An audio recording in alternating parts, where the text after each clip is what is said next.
দেবাশিস দা, আজকে একটা নতুনত্ব দেখা গেল আপনার নির্বাচনী প্রচারের যে ব্যানার, এই ব্যানারে সংযুক্ত হয়েছে অঞ্জন মিত্রর ছবি। আমরা প্রত্যেকে জানি যে অঞ্জন মিত্রর হাত ধরে আপনার বেড়ে ওঠা। টুটু পরশু আপনাকে নিয়ে এসেছিলেন ক্লাবে, আপনার শ্রদ্ধেয় বাবা ফণী দত্ত তার হাতে আপনাকে সঁপেছিলেন এবং তারপর অঞ্জন মিত্র আপনাকে তৈরি করেছিলেন। এই নির্বাচনী প্রচারের মাঝে অঞ্জন মিত্র ছবি ব্যানারে লাগানো, এটা কি কোনো স্ট্র্যাটেজি নাকি তার প্রতি শ্রদ্ধা? না না, স্ট্র্যাটেজি নয়, আমাদের কোনো স্ট্র্যাটেজির ব্যাপার নয়। অঞ্জনদাকে আমাদের অ্যাকচুয়ালি আমরা যে কি করছি কি করব সেটা আমরা 22 তারিখে আপনাদের সামনে তুলে ধরবো এবং সব সদস্যদের সামনে। তো সেইটাতে অঞ্জনদাকে নিয়েই আমাদের করা হয়েছে। তো তারপরে সবাই মিলে ঠিক করলো যে অঞ্জনদার এটা আমাদের যে মিটিংয়ের যে পোস্টার সেখানে থাকবে। তো অ্যাকচুয়ালি ওইটাতে অঞ্জনদা ছিল, তো সেই জন্য সেটাতে এখানে জোড়া হয়েছে। আর অঞ্জনদা আমাদের মধ্যে দেখবেন, আপনি 3 বছরের আমার ভিডিও দেখবেন, যে কোনো কথাতে অঞ্জনদা কিন্তু আমার কথার মধ্যে আসে। মানে আমি মোহনবাগান ভাবতেই পারি না অঞ্জনদাকে বাদ দিয়ে।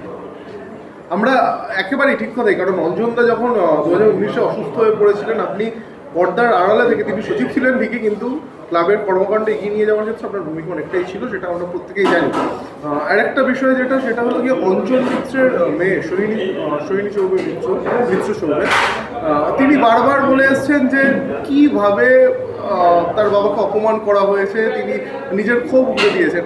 আজকে একটা পত্রিকায় যে খবর আমরা দেখেছি, সেটা সঞ্জয় বসু অঞ্জনবাবুকে মনে করেছেন। আপনি শুরু থেকেই অঞ্জনদাকে নিয়ে রয়েছেন, সঞ্জয়বাবু হঠাৎ অঞ্জনদাকে... দেখুন, আমি এটা নিয়ে বলতে চাই না, তবে আমার ভালো লাগলো যে অ্যাটলিস্ট একদিন পর তো তার অঞ্জন কাকুকে মনে পড়লো। এটা জেনে অ্যাটলিস্ট যে অঞ্জন কাকুকে মনে পড়েছে, আমি সেটার জন্য খুশি হলাম যে অঞ্জনদাকেও যে এতদিন পর মনে পড়লো। আপনি গত 3 বছরে আপনি যদি একটা ভিডিওতে দেখাতে পারেন যেখানে ওর মুখ দিয়ে অঞ্জনদার নাম বেরিয়েছে, তাহলে আমি পদপ্রার্থী হব না সচিব পদে। এইটা আজকে অঞ্জন কাকুরটা মনে পড়লো, যে মিস করে কেউ বলেছে দেখলাম, তাহলে সেটা তো গত 3 বছরই মিস করেছে।